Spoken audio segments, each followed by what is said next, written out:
인류는 빙하기에 어떻게 얼어 죽지 않고 잠을 잤을까요? 추위는 더 이상 놀랍지 않습니다. 숨 쉴 때마다 뼛속까지 스며드는 고통이에요. 지금 당장 눈 위에 누워서 몸을 파묻으면 모든 게 금방 조용하게 그저 차갑게 끝나버릴 거예요.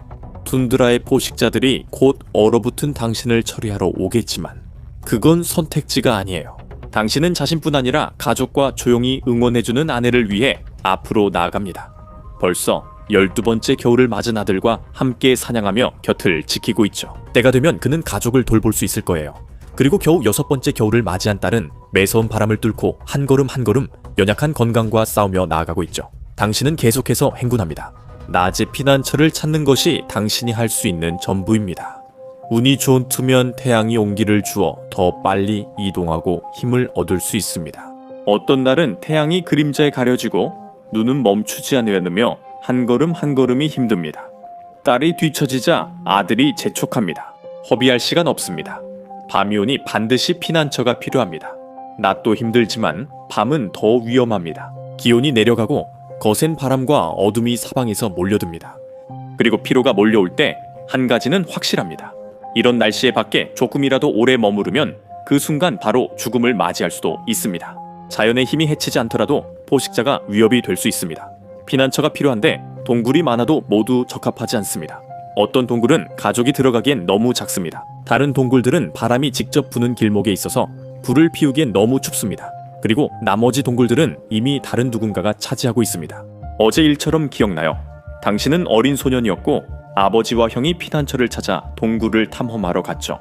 당신은 그들을 다시는 볼 수 없었습니다. 동굴 안에서 울려 퍼지는 그들의 비명소리만 들렸고 그리고 곧이어 땅이 흔들릴 듯한 끔찍한 곰의 포효가 들렸죠. 이 야수들은 굴 깊숙한 곳에 숨어 있으며 언제나 너무 가까이 다가오는 새로운 먹잇감을 반기고 싶어 안달이 나 있습니다. 그날 이후로 어머니는 당신을 살리기 위해 할 수 있는 모든 것을 하셨습니다. 음식을 주고 따뜻하게 해주고 쉴 곳을 마련해 주셨죠. 심지어 어머니가 굶주리거나 힘들어져도 당신을 먼저 챙기셨습니다. 어머니의 이른 죽음은 결코 미스터리가 아니었습니다. 당신은 어머니가 치른 대가를 이해했습니다. 어머니는 결코 그것을 후회하지 않으셨죠. 그리고 그 시간이 오면 당신도 마찬가지일 겁니다. 태양은 지평선 너머로 더 멀리 사라지고 남아있는 희미한 빛마저 점점 어두워집니다. 그리고 당신은 그것을 봅니다. 바람이 불지 않는 방향에 있는 큰 동굴이 보입니다. 작지만 괜찮을 겁니다. 이번에는 실수하지 않을 겁니다. 아버지께서 아들에게 어머니와 여동생을 지키라고 하셨나요? 당신은 조심스럽게 동굴에 들어가자 바람이 멎고 고요함이 감돕니다. 안도감을 느끼며 부싯깃과 날카로운 돌 2개를 집어듭니다. 이제는 너무 익숙해 거의 자동처럼 느껴집니다. 돌을 여러 번 부딪히자 4번째의 불꽃이 튀어나옵니다. 당신은 조심스럽게 불씨를 달래며 섬유질을 더해 불꽃이 붙도록 합니다. 충분합니다. 막대기를 불에 가까이 대어 임시 횃불로 만듭니다. 이제 진실의 순간이 다가옵니다. 최악의 상황이 벌어지면 당신의 아들은 도망치고 뒤돌아보지 말아야 한다는 것을 알고 있습니다. 당신은 횃불을 동굴 깊숙이 던집니다. 그 안에 무언가 있다면 깨어날 것이고 당신은 도망칠 것입니다. 곰은 방해하면 공격하지만 굴 밖까지 쫓아와 보금자리를 벌일 가능성은 낮습니다. 가족에게 잠시 기회를 줬고 발이 배신하지 않으려면 당신에게도 기회가 있을 수 있습니다. 횃불빛이 동굴 안쪽까지 번져 바위를 주황빛으로 물들입니다.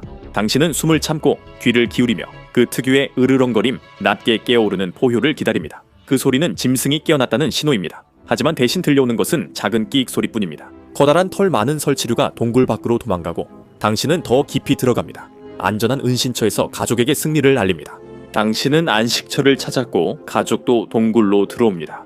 아내와 아들은 더 많은 나뭇가지와 장작을 가져와 모닥불을 피웁니다. 연기의 대부분은 동굴 밖으로 나가지만 온기가 기온이 급격히 떨어질 때 당신을 보호합니다.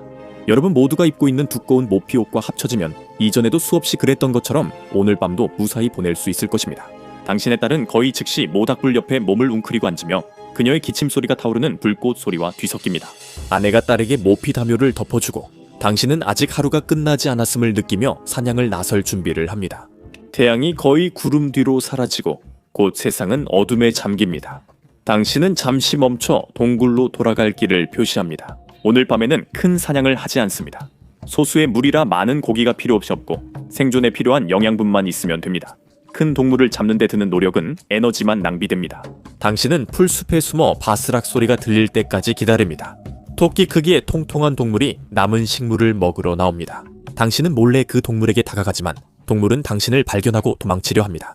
당신의 아들이 반대편에서 다가와 뾰족하게 깎은 막대로 그 동물을 찌릅니다. 그리고 당신은 신호를 듣고 돌아갈 준비를 합니다. 이 지역에서는 늑대의 울부짖음이 흔하며 늑대들은 위협적이고 인간도 사냥합니다. 당신은 사냥감을 들고 동굴로 빠르게 돌아갑니다. 당신은 불개에서 가죽을 벗겨 말릴 준비를 하고 사체는 불 위에 구워집니다. 모두 자기 몫을 받아 다음 날을 준비합니다. 이제 잠잘 시간입니다. 그리고 이게 위험한 부분이죠. 당신의 은신처에서 안전하게 쉴 수 있는 유일한 기회입니다. 불은 포식자를 쫓고 누가 다가오면 미리 알 수 있을 겁니다. 하지만 밤에는 기온이 급격히 떨어질 것입니다. 당신은 가장 소중한 소지품인 수년간 모아온 말린 동물 가죽을 꺼냅니다. 몇몇은 아내가 뼈 바늘로 정성껏 바짝 맞게 꿰매 주었고 다른 것들은 털 담요로 쓰입니다. 당신은 그것들을 모두에게 나누어주고 딸에게는 여분을 덮어줍니다. 그리고 차가운 기운이 스며들기 시작하자 당신은 잠에 빠져듭니다. 잠에서 깨어날 때 뼛속까지 한기가 느껴지고 가족이 깨어나길 기다리는 몇 초가 영원처럼 느껴집니다. 아내가 먼저 깨어 눈을 깜빡이고 발끝으로 건드리자 아들이 일어납니다. 딸은 더 늦게 일어납니다. 딸이 눈을 뜨자마자 기침을 하고 아내는 딸을 꼭 끌어안으며 발작이 지나갈 때까지 부드럽게 속삭입니다. 동굴은 춥고 비좁으며 연기도 많지만 밤새 가족을 지켜줬습니다. 지금은 그것만으로 충분합니다. 짐을 챙기고 토끼 사체의 남은 고기를 모두 챙깁니다. 더 나은 환경을 찾아 나서지만 시간이 얼마 없다는 것도 압니다. 당신의 이전 집은 지난 몇 년 동안 당신에게 큰 도움이 되었습니다. 그 집은 바위와 매머드 뼈로 튼튼하게 지어진 곳이었습니다. 포식자들에게 유린당한 거대한 사체에서 고기를 조금이라도 건져냈던 기억이 나시나요? 정수부 동물들이 고기를 먹고 거대한 뼈만 남았습니다. 이 뼈들을 적절히 배치해 효과적인 방패로 만들고 간단한 도구로 조립했습니다. 해마다 날씨가 더 추워지자 가족이 더는 버티기 힘들다는 걸 알았습니다. 이제 태양이 있는 새로운 거처로 떠날 때였습니다. 누군가 언젠가 당신의 옛집을 우연히 발견하게 된다면 그들이 당신이 남긴 것의 의미를 이해해주길 바랄 뿐입니다. 피난처 바위벽엔 아이들이 모닥불 채로 그린 그림들이 걸려있고 당신과 아내도 함께 몇 점을 그렸습니다. 그것들은 당신의 단순한 일상 스케치였지만 당신만의 것이었으나 가져갈 수 없었습니다. 언젠가 날이 따뜻해지면 다른 가족이 이곳을 보고 누군가 함께 했음을 알 수도 있습니다. 지금은 당신의 세상이 작은 가죽 가방들로 좁아졌습니다. 세 사람 모두 필수품만 챙깁니다. 하이킹을 위해 채집한 약간의 음식과 들고 갈 수 있는 옷, 그리고 물론 도구들도 챙깁니다. 당신이 들고 가는 모든 것은 많은 시행착오 끝에 정성스럽게 만들어졌습니다.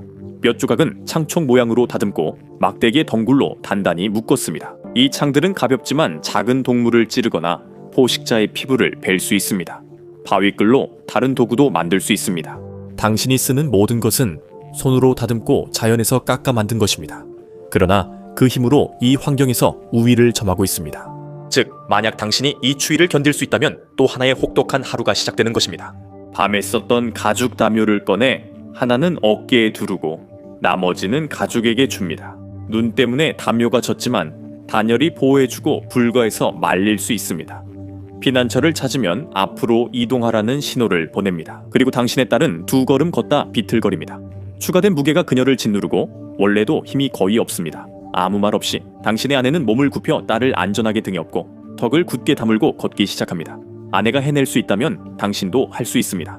남은 하루는 먹이를 찾고 눈더미를 헤치며 포식자와 먹잇감을 주시하며 보냅니다. 여정 중에 당신은 오직 한 무리만 마주치는데 같은 방향으로 이동하는 나이든 남자들로 이루어진 무리입니다. 처음에는 적대적으로 보입니다. 그들이 창을 겨누자 당신과 아들도 똑같이 대응하며 긴장하지만 아무도 공격하지 않습니다. 그 차가운 순간이 곧 지나갑니다. 그들은 당신과 비슷하지만 더 다부지고 근육질이며 키가 작고 이 기후에 맞게 생겼습니다.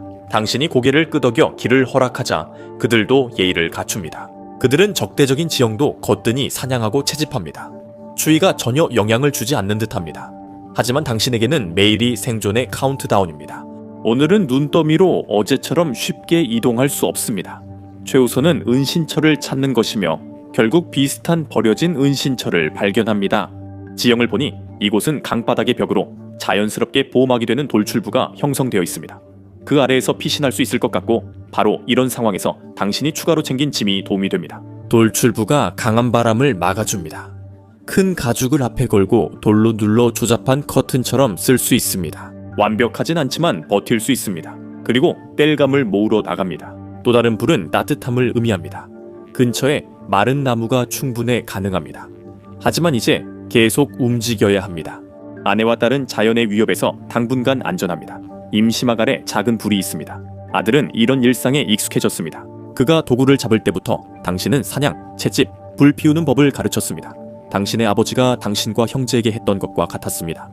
오늘 밤 당신과 아들은 함께 나가 먹잇감을 찾을 것입니다. 하지만 그것이 우선순위는 아닙니다. 오늘 밤을 살아남으려면 장작이 필요합니다. 당신이 피운 불길은 영원히 지속되지 않을 테니까요. 이미 시간은 흐르고 당신은 낯선 지형에 있습니다. 창을 들고 대피소에서 나와 태양을 따라 길을 잡습니다. 당신은 대부분의 이동이 일어나는 방향을 알고 있기 때문에 보통 더 따뜻해지는 방향으로 향합니다. 매일 일은 계속되지만 모두가 곧 강해지면 당신도 곧 낙원에 도달할 것입니다. 겨울을 비교적 쉽게 보낼 수 있는 곳, 당신의 딸이 더 강해질 수 있는 곳, 그리고 어쩌면 함께할 다른 이들을 만날 수 있는 곳입니다. 하지만 지금은 오직 하나의 목표만 있습니다. 살아남는 것입니다. 하지만 앞으로 나아가던 중 재앙이 닥칩니다. 갑자기 바람이 거세지고 그와 함께 눈보라가 몰아치며 세상을 순식간에 집어삼키는 두껍고 눈부신 흰 벽이 펼쳐집니다. 아들에게 옷을 잡으라 소리치지만 목소리는 강풍에 묻혀 사라집니다. 지금 떨어지면 다시는 서로를 찾지 못할 것입니다. 눈이 따갑고 피부가 따끔거리며 당신은 방향 감각을 잃지 않으려고 애씁니다. 왜냐하면 이곳에 있는 것이 당신만이 아니라는 걸 알고 있기 때문입니다. 이곳의 많은 생물들은 남자와 그의 아들보다 이 치명적 날씨에 더 잘 적응되어 있습니다. 그때 으르렁거리는 소리가 들립니다.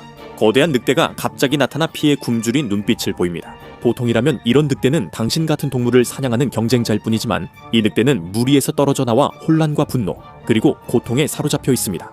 지금 이 순간 늑대의 눈에는 오직 한 가지, 먹잇감만 보입니다. 당신은 아들을 보호하기 위해 몸을 던지며 얼어붙은 손이 허락하는 한 빠르게 창을 뽑아둡니다. 늑대가 달려들자 창대를 턱 사이에 밀어넣습니다. 늑대의 무게가 당신을 내리칩니다. 늑대는 몸을 비틀며 으르렁거리고 송곳니에서 침이 뚝뚝 떨어집니다. 몸부림치다가 약간 뒤로 물러서 다시 덤빌 준비를 합니다. 이번이 단 한 번의 기회입니다. 늑대가 공격하자 당신은 돌진의 창으로 명중시킵니다. 창이 늑대의 목을 찢고 늑대는 울부짖으며 땅에 쓰러집니다. 피가 눈을 붉게 물듭니다. 당신은 창을 깊이 찔러 늑대가 멈출 때까지 밀어넣습니다. 하지만 기뻐할 틈 없이 바람이 절정에 달합니다. 당신은 떨리는 근육으로 늑대 시체를 붙잡고 아들에게 몸을 낮추라 손짓합니다. 아들은 그 밑에 웅크리고 따뜻한 시체가 폭풍에서 보호해줍니다. 얼마나 오래였는지 모르지만 바람이 잦아들고 눈발이 옅어지며 결국 폭풍이 약해집니다. 당신은 늑대의 시체를 옆으로 밀어내고 임시로 만든 은신처에서 기어나와 새로운 세상으로 발을 내딛습니다. 지형은 알아볼 수 없을 정도로 변해버렸고 모든 지형 지물은 새로 쌓인 눈더미 아래에 묻혀 사라졌습니다. 당신은 천천히 몸을 돌리며 익숙한 무언가를 찾으려 하지만 점점 차가운 현실이 다가옵니다. 이제 어떻게 돌아가야 할까요? 해는 졌고 온 길도 보이지 않습니다. 이제 뒤돌아가며 기억나는 것을 찾길 바랄 뿐입니다. 몇 번을 시도해도 새 땅만 보이다가 결국 예전에 본 쓰러진 나무를 발견합니다. 당신은 장작만 챙기고 늑대 사체는 두고 갑니다. 그것은 너무 무겁고 최대한 빨리 쉼터로 돌아가야 합니다. 불이 꺼졌는지 아내와 딸이 얼마나 더 버틸지 모릅니다. 오랜 시간이 흐른 듯하지만 결국 강 위쪽 표식을 발견합니다. 다가가자 가슴이 철렁합니다. 그곳이 온통 눈더미에 덮여 있습니다. 이 상황에선 불이 살아남을 수 없습니다. 당신은 아들에게 위에 있으라 손짓하고 작은 협곡 아래로 내려갑니다. 그리고 당신은 가족이 있는 곳을 찾아 눈을 파기 시작합니다. 마침내 눈을 뚫고 들어가 가장 두려웠던 장면을 마주합니다. 불은 오래 전에 꺼져서 동굴 뒤쪽으로 말려 있습니다. 당신은 아내를 봅니다. 그녀는 당신이 두고 간 담요로 덮여 있습니다. 아내는 담요를 딸 위에 덮어주고 자신의 천으로 딸을 지키려 했습니다. 하지만 당신이 손을 뻗어 만져보니 두 사람 모두 얼음처럼 차갑습니다. 당신은 너무 늦었습니다. 은신처에서 나오자 아들이 기대에 찬 눈으로 바라봅니다. 당신은 천천히 고개를 젓습니다. 이것이 지금까지 가장 힘든 일이었습니다. 하지만 한 명의 부모가 남았습니다. 당신은 그를 지키고 더 이상 못할 때까지 가르칠 것입니다. 당신은 언덕 위 은신처에 아내와 딸을 묻고 작은 돌로 표시합니다. 하지만 돌아볼 시간 없이 슬픔을 안고 이동해야 합니다. 행군이 이어지고 당신과 아들은 짐을 챙겨 출발합니다. 아들은 더 많은 짐을 집니다. 이번에는 훨씬 더 많은 힘든 날들과 잔혹한 밤들이 이어지지만 두 사람은 결국 버텨냅니다. 천천히 하지만 확실하게. 매서운 추위는 조금씩 약해지기 시작하지만 아주 조금뿐입니다. 태양이 오래 떠 있고 밤이 견딜만해지며 계절이 바뀌고 있습니다. 어느 날 근처 물가에서 이상한 소리가 들립니다. 당신과 아들은 조심스럽게 움직이며 소리에 다가갈 때 몸을 낮춥니다. 그곳에는 강둑을 따라 모여있는 작은 무리의 사람들이 있습니다. 그들도 분명 떠돌고 있었던 것 같습니다. 많은 사람들이 있고 일부는 아이를 안고 있습니다. 가족 단위는 드물고 모두 겨울을 버틴 지친 생존자들입니다. 당신은 머뭇거리며 나아갑니다. 당신은 기술, 힘, 생존 지식을 갖고 있습니다. 경계하고 조심스럽지만 희망을 품은 눈빛들이 당신을 향합니다. 그 순간 당신은 느낍니다. 당신과 당신의 아들 그리고 모두를 위한 새로운 장이 시작되고 있다는 것을. 이제 네안데르탈인의 하루가 어땠는지 보러 가거나 아니면 이 영상을 클릭해보세요.